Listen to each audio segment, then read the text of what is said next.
Yang Berhormat Dato Kamarudin Jaffar, Deputy Minister of Transport, Yang Berbahagia Dato Tan Cheng Kiat, President of the Malaysian International Chamber of Commerce and Industry, MICCI, the oldest Chamber of Commerce in the country.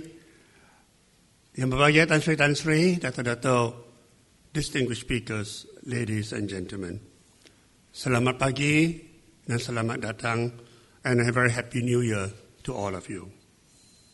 It is my very great honor and pleasure to extend a warm welcome to all of you to this year's Malaysia Economic and Strategic Outlook Forum, and to welcome here Yang Berhormat Dato Kamarudin Jaffar to give us the opening address. Dato Kamarudin, an old friend, has been in the forefront of the think tank business for many, many years as chairman of the Institute Kajian Dasar, the IKD, or the Institute of Policy Research, which was founded by Dato Sri Anwar Ibrahim back in the 1990s. So we are delighted to have Dato Kamarudin as a think tank leader being present with us to speak at another think tank function this morning. The Malaysian Economic and Strategic Outlook Forum is organized at the beginning of every year to provide a timely update on the strategic challenges and on the key issues facing the country and the business community at the beginning of each year. The forum also enables participants to keep abreast of trends and development.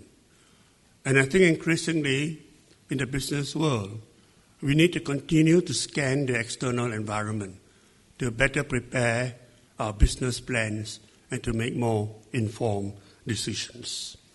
We always reminded of the word PEST, P-E-S-T, as a key factors to scan the environment, looking at political trends, economic trends, social trends, and technological trends, because these are trends that will have big impact on business.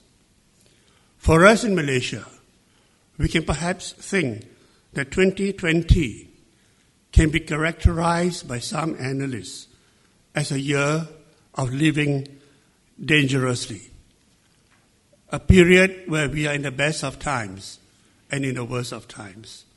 And it is therefore necessary for us, the government, business, civil society, to get together to work out solutions to take the country forward.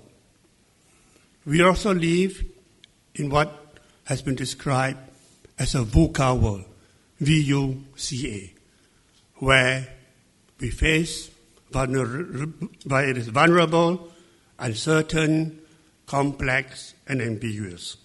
And this VUCA world will have a major impact on business, government, and society at large. I believe that this year, we in Malaysia face what I would describe as the 5 C's challenges. First C, the cost of living. Second C, climate action, which is so necessary to address the sustainable future that we want. Third C, the cyber future, where we now live in a world of artificial intelligence, robotics, and digital disruption. The fourth C, community relations, the need to strengthen racial and religious harmony in the country. And the final C, what I would call credible, consistent, and clear policies. The 3 C's in policy formulation: credibility, consistency, and certainty. At the same time, I think the country needs to also address the 3 P's: the need to enhance productivity, performance, and people transformation.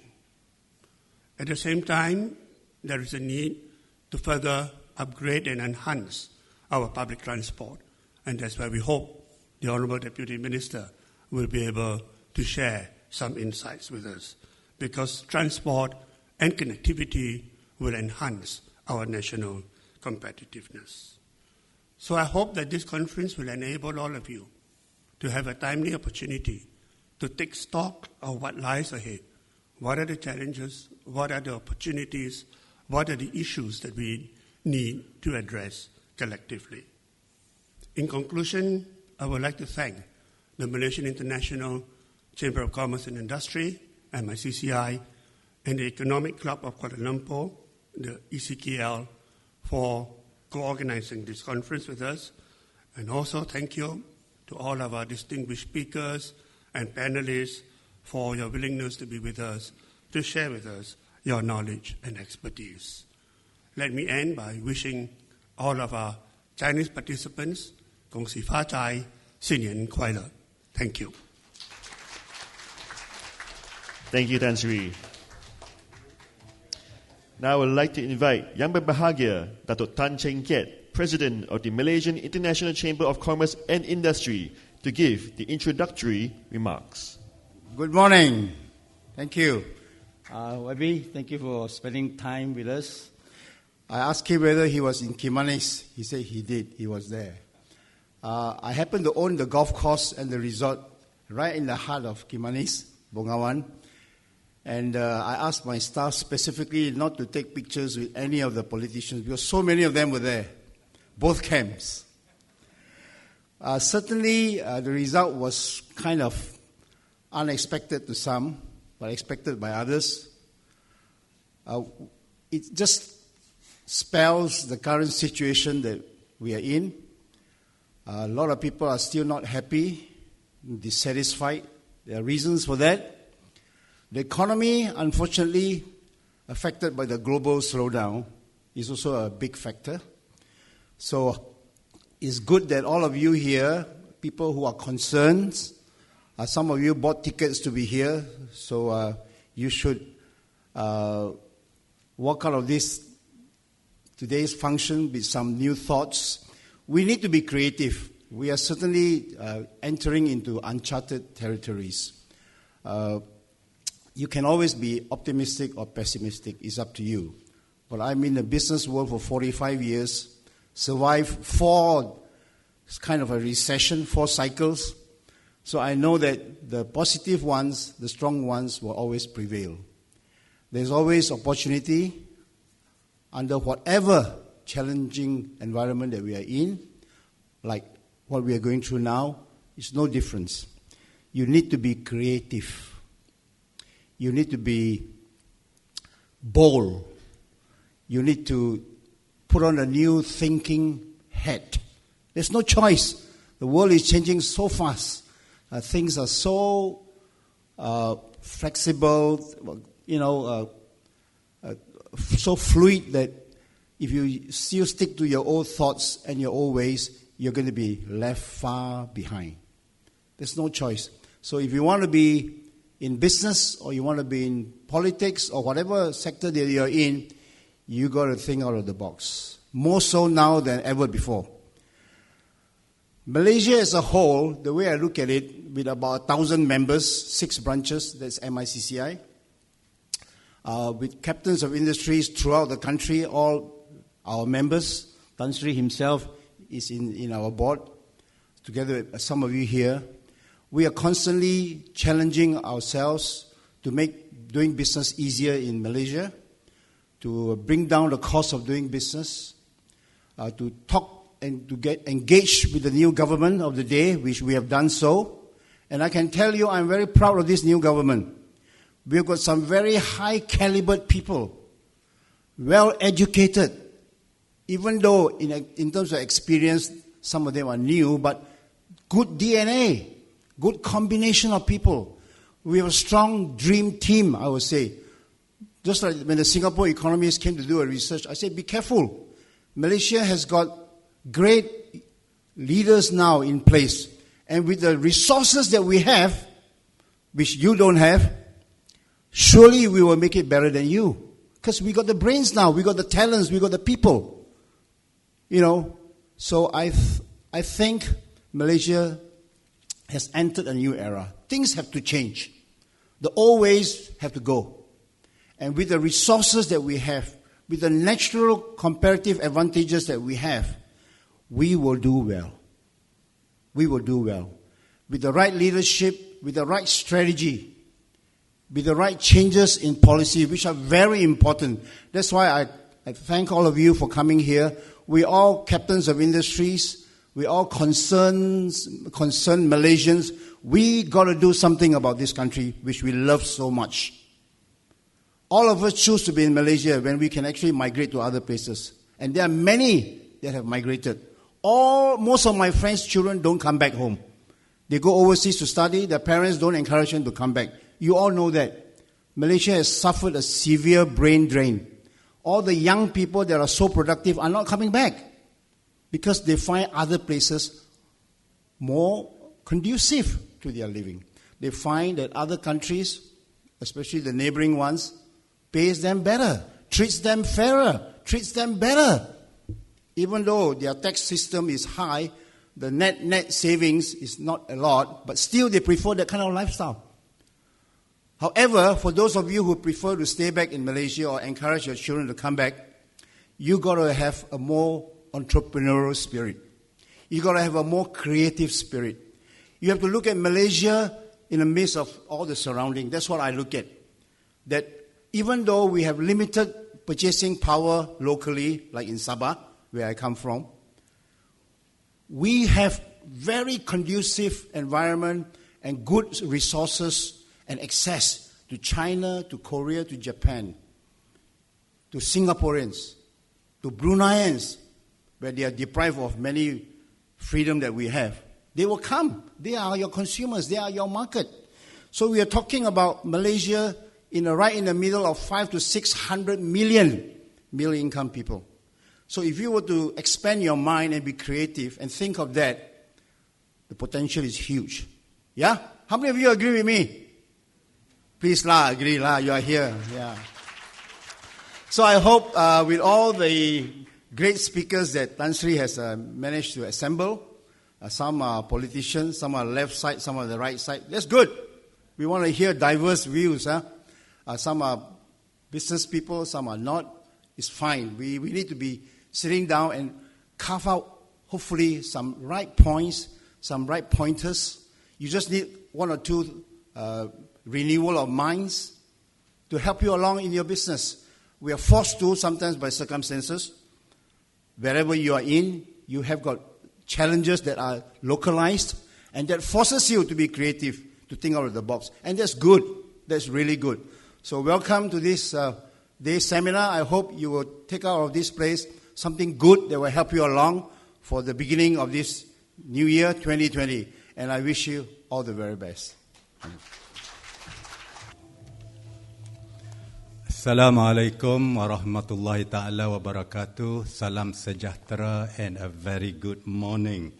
Yang berbahagia Dato Tan Cheng Kiat, President of the Malaysian International Chamber of Commerce and Industry, MICCI. Yang berbahagia Tan Sri Datuk Dr. Michael Yeo, President, Kingsley Strategic Institute, KSI for Asia Pacific. Distinguished guests, yang berhormat Maria Chin, ladies and gentlemen. Pertama-tamanya saya berterima kasih kepada pihak MICCI dan KSI kerana menjemput saya untuk hadir dalam program yang amat penting yang dilakukan setiap tahun bertemakan atau bertajuk The Malaysian Economic and Strategic Outlook Forum 2020 ini. Saya anggap ini adalah suatu perhimpunan yang penting yang meliputi dan melibatkan tokoh-tokoh dalam negara kita dalam bidang politik kerajaan dan juga dalam bidang swasta perniagaan yang akan cuba sama-sama dengan ikhlas membincangkan, memikirkan dan seboleh-bolehnya merumuskan beberapa keputusan bersama, petunjuk-petunjuk yang bersama untuk kebaikan bersama masa depan negara kita ini. Jadi saya ucapkan terima kasih di atas jemputan ini dan terima kasih kepada tuan-tuan sekalian kerana sudi untuk hadir dalam program yang penting ini. First of all, I would like to thank the organizers, Tan Sri Michael Yeo and his team, and also MICCI for inviting me to deliver an opening speech at this forum. It is a great pleasure to be here with all of you today for this year's Malaysian Economic and Strategic Outlook Forum. The forum is a good platform for us to have better insights on the current economic development of the country, share relevant information, and network with each other. Having heard Tan Sri Michael Yeo's and Dato Tan's speeches just now, we are very, very convinced that you are led by two very important players up here on the stage. Tan Sri gave the few C's, the few T's, the few E's that we should be guided by. And our Dato Tan gave a very frank opinion on not just business, but also of the political situation that we are in now. So I hope their two speeches, introductory ones though they may be, will sort of create the right atmosphere after this for all of you to be very free in expressing yourself so that we actually have a very frank and fair discussion without prejudices against anybody, but with the overall total combined commitment to play positive roles to ensure that what has already taken place in almost the last 2 years under the new government can proceed with a clearer, a cleaner path and let the last 18 months or so of this government, having gone through that, very hard ones that we have gone through, be done with, and let's work together for the coming few years that this government will be in power until the next election, so that we can together create a much better, more conducive political and economic situation. Whatever has happened, whatever will happen will be a product of our joint contribution, and then whatever decisions that we want to make at the next generation is entirely and totally your right and your freedom. But it is our common joint responsibility to ensure that we and our younger generation, our future generations coming after us, will, through our role now, have a better chance, and not, as Dato say, go abroad and not come back. And unfortunately, I was not at your golf resort, Dato', and we still lost despite my not being at your place. So in my address today, I would like to share some of the initiatives being taken by the Ministry of Transport to help propel our country's economy forward, and I will be limiting my scope mainly on the improvement ongoing in our public transport system. As we all know, the transport sector is among the critical enablers of Malaysia's socio-economic development. The provision of an effective transportation infrastructure will allow a seamless flow of people, goods and services. The more seamless such flows are, the more a market can focus on production, trading and consumption.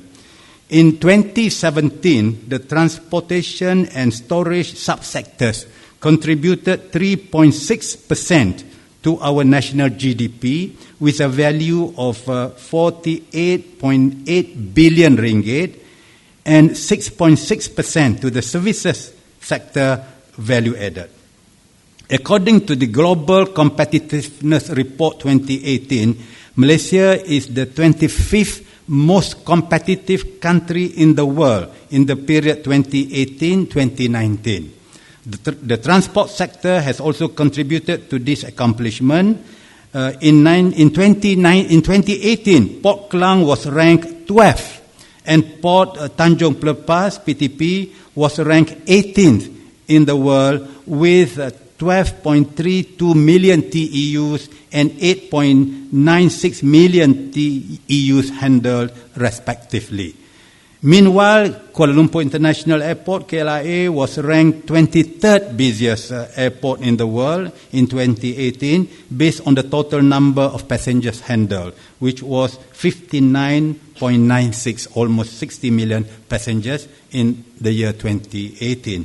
To date, Malaysia has constructed over 200,000 kilometers of roads, over 2,900 kilometers of rail line, as well as 18 ports and 22 airports, which form the backbone of Malaysia's growth as a key player in the Southeast Asia and the global market.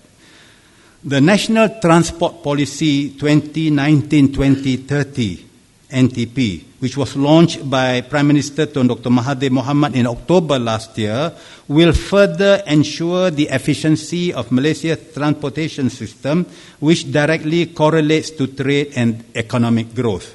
The National Transport Policy 2019-2030 acts as a guide to upholding sustainable transport networks and services and consists of 5 thrusts.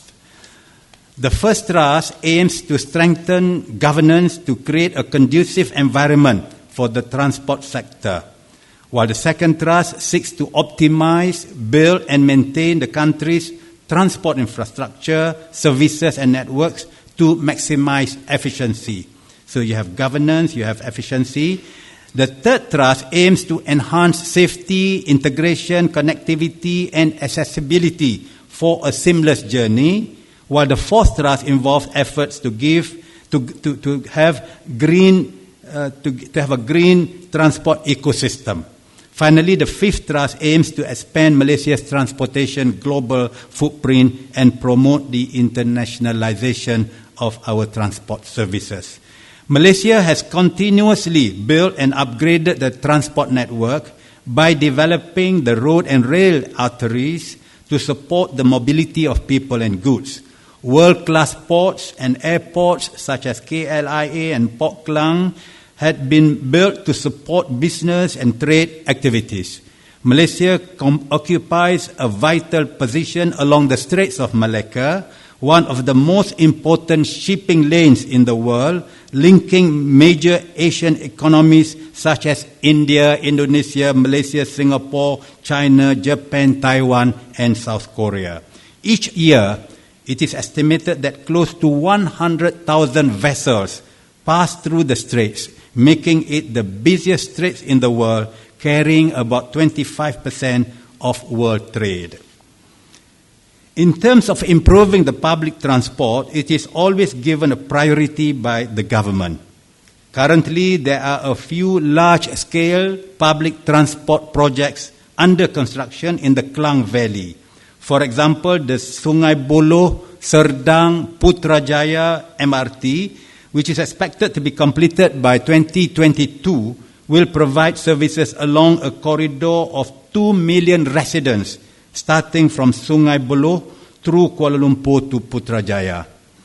The LRT3 project, which connects Bandar Utama to Klang, will also integrate with the SBK MRT line at Bandar Utama Station and the Klanajaya LRT line at Glenmary Station.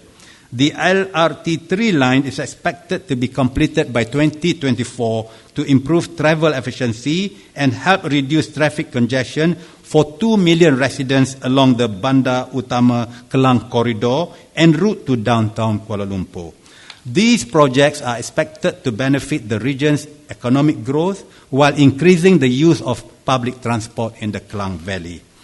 Another big transportation project is the East Coast Rail Link, ECRL.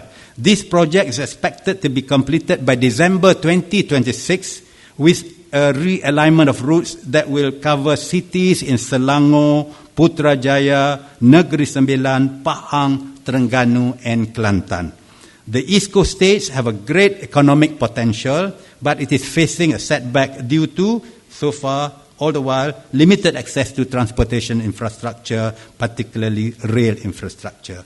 So ECRL is not only a catalyst for growth for the East Coast states, but it will also further help boost Malaysia's economy as a whole because of its spillover effects on various sectors. This is in line with the Shared Prosperity Vision 2030, which aims at achieving sustainable growth along with fair and equitable distribution across income groups, ethnicities, regions, and supply chains. Although a strong public transport system is the catalyst for growth, the key always lies in the business community. The business community. As many of you here are in the private sector, I would like to strongly urge you to make serious considerations to spread your business operations to other states and cities and help create new jobs for our people. In order to help increase the modal shift from private vehicles to public transport, the government has introduced the Unlimited Monthly Pass, or MY100, MY100, and MY50, MY50, for all rail and bus services under Rapid KL since December 2018. While for KTM commuter services in the Klang Valley, North and South sectors, consumers can enjoy a 20% discount on travel fares through the usage of Extra 20 card, which has been priced at Ringgit Malaysia 5 only, RM5 sahaja, for KTM commuter from KTM commuter counters since April 2019. This has also directly lowered the cost of people using public transport, especially in the Klang Valley. To ensure connectivity in urban areas, the government has also improved the coverage of public transport service areas. For example, there were 3 new routes introduced in 2019 for Go KL free bus services, mainly the orange route, which is Titiwangsa to Mindef, the pink route, LRT University to PPR Sri Pantai, and the turquoise line, LRT Datuk Keramat to Flat Kelompok Bambu Setiawangsa. Besides that, the federal government is also studying the expansion of public transport coverage in other areas through the cooperation of all the state governments. First mile and last mile connectivity is always a challenge in the field of transportation, one in Malaysia especially. One of the strategies to tackle this is by leveraging new emerging technologies in the fourth industrial revolution, such as the Internet of Things, IoT, machine learning, big data analytics, cloud computing, and so on. E-hailing, for example, is one of the solutions for first mile, last mile connectivity issue. In today's digital age, e-hailing does not only stand as a transportation solution, but it also acts in a larger setting, including seamless payment and job creation, as well as shaping a lifestyle and economy. Currently, apart from the car e-hailing, we are also embarking on, at the stage, proof of concept or POC program on bike hailing since early this month in selected areas within the Klang Valley. This trial period is for 6 months with the objective to evaluate the feasibility and cultural fit of bike hailing in our Malaysian local context. Nonetheless, taking into account the spirit of the Shared Prosperity Vision 2030, Wawasan Kemakmuran Bersama 2030, in the context of public transport, the government also needs to ensure the equality and balance in the transport industry, particularly between various public transport service operators. For example, the government has introduced some improvements in ensuring a level playing field in the taxi and e-hailing industry between the traditional taxi drivers and owners and the new coming e-hailing drivers and owners.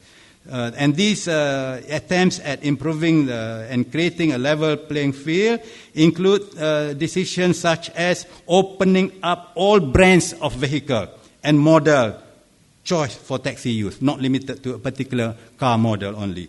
Secondly, sila, Webby, Puan, Nancy.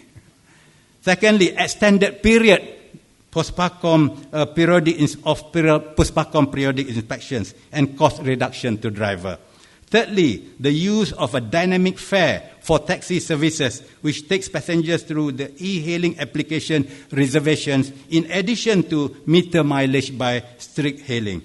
And fourthly, commission rate setting maximum of 10% by e-hailing company to taxi drivers for trip and other improvements that are already introduced and will still be under consideration. The government is now emphasizing more on improving railway networks and services, as it will help increase public usage and the transportation of freight. Business community is encouraged to reduce the transportation of goods on the roads, as it could help ease congestion and accidents as well, or collisions or crashes, and reduce accidents, not accidents, we use the term now, crashes or collisions, involving heavy vehicles especially. Railway services in Malaysia are still considered underutilized, and the investments were and are big ones. And we hope that more people will use them in the future, especially when the major rail projects are fully completed. The government will also be conducting a 6-month feasibility study on the Serendah Port Klang rail bypass construction project, as the allocation is already announced in the 2020 budget speech. In addition, utilizing rail services can also help reducing carbon emission from the transport sector, which is in line with the Sustainable Development Goals, SDGs, and the Paris Agreement on climate change. With respect to inclusivity and accessibility, the government aims at providing a seamless journey for passenger and goods by enhancing safety levels, ensuring affordability, improving connectivity between transport modes, and integrating services through digitalization.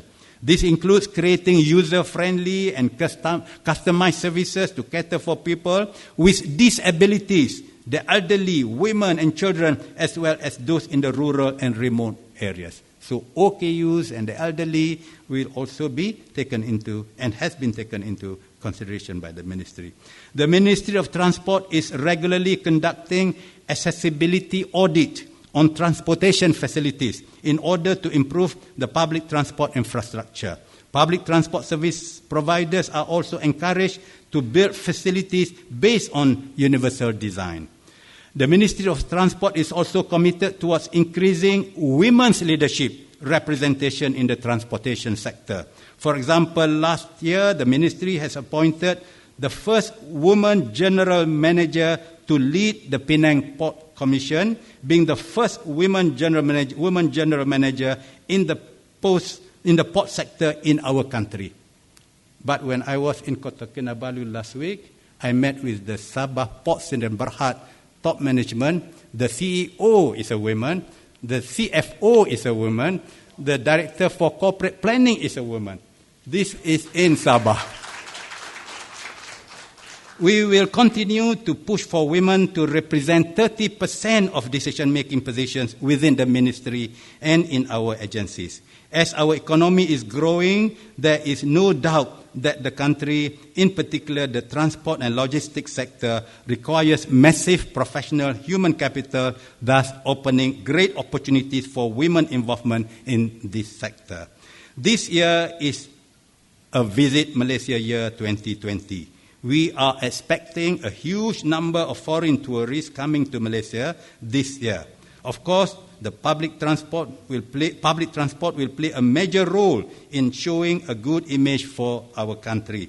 While the government is responsible to ensure the safety aspects of public transportation, users must also be educated on how to appreciate the facilities and using them with responsibility and adhering to its etiquettes.